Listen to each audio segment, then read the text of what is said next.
I read something today, and so I really wanted to make a video about it. And the quote was, "He who is only an athlete is too crude and too savage. He who is only a scholar is too soft and too effeminate. The ideal citizen is a scholar athlete, the man of thought and the man of action." Shout out to your boy Plato for saying that. And he's right. The ideal person should be somebody that has all of those qualities, a scholarly quality and an athletic quality. So be the person that lifts and plays a sport for sure, and then be the person that knows about kinesiology and biomechanics and how the body works together, internal and external.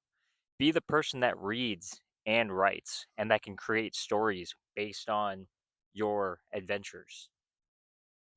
Be the person that creates rather than consumes.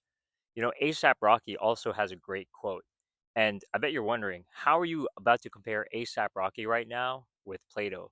But ASAP Rocky says, create, explore, expand, concour.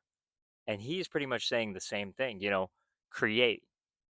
You have to do your thing and put whatever it is that you want out in the world. So you create, you explore, travel, be a well-traveled person. Plato would probably say the same thing for a scholar athlete to be well-traveled.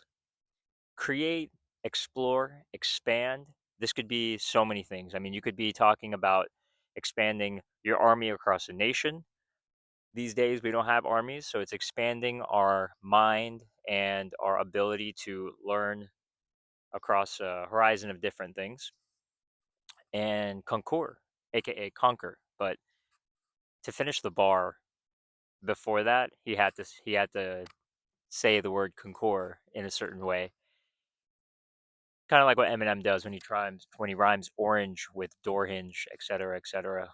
And one thing I've learned, I watched an Elisha Long video. Shout out that guy, bro.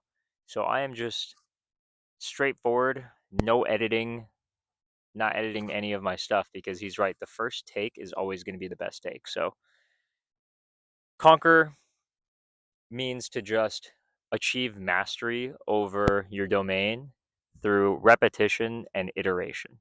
Repetition is, of course, doing the same thing over and over, but with intention. And then iteration is changing one small variable if something doesn't work and then doing it over and over again. We talked in a previous video where I interviewed my trainer, and he said, insanity is doing the same thing over and over again, expecting a different result. Well, that's where iteration comes in. Is you change a variable. So if something's not working, you change up one of the things, and then you move forward from there. If you're trying to lose weight and you're not losing weight and you're doing the same thing over, you're like working out, you're doing cardio, you're eating healthy, maybe you need to add a fasting day. Maybe you need to add a 2-day workout in there. If you're trying to get jacked, maybe you're not eating enough, right? You think you're eating 5 meals a day, but are you tracking your calories? Maybe that's the iteration you need to make, right? There's so many different goals that everybody has that they're trying to achieve. And so you really have to make sure that you're not stuck and pigeonholing yourself into doing the same one thing over and over again. You do the same thing, and then if it doesn't work for an extended period of time, you test it out, and then you change one thing, and then you add some new things. Man, life is good, bro. There are a ton of squirrels out here right now, and it's super quiet and like cloudy. They're like all over. They're like, I don't know, bro. Squirrels are just like us, dude. They're all looking for nuts. They're all looking for their nut. And yeah, I think that was the first me saying "oh" right there. I think that was the first filler word I had this entire video. So yeah, Plato and ASAP Rocky. Who would have thought, you know? So be the scholar athlete and make sure you get out there and create, explore, expand, concour. That's it for this one. Peace.